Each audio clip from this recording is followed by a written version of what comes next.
Let's go to CommSec. Tom Piotrowski with a look at the numbers today. Good morning to you, Tom. So we've heard from the RBA keeping interest rates on hold at 4.1%, the presumption being that there will be at least one more down the track. But what will that do to the markets today? It's a good point, Pete, because the response from the ASX 200 yesterday was immediate when the RBA left rates on hold.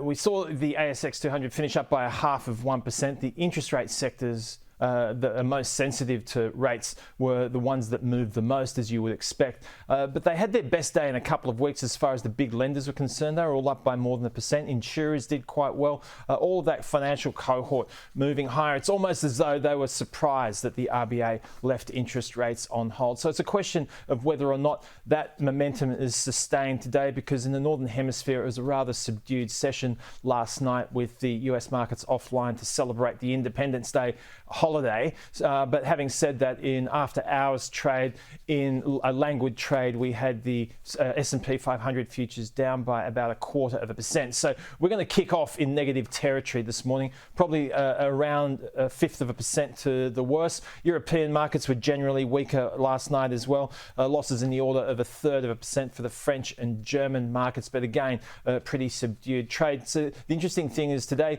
we'll be left to our own devices because we don't have much in the way of news to guide the market. So whether or not yesterday's improvements are sustained today will be the question. The market, as far as currencies, Pete, is disbelieving of the potential for any extended pause, because the Aussie dollar sold off quite aggressively yesterday after the pause, but has regained all of that ground and it's trading just short of the highs that it made overnight, just above 67 US cents, having been below 66.5 US cents overnight.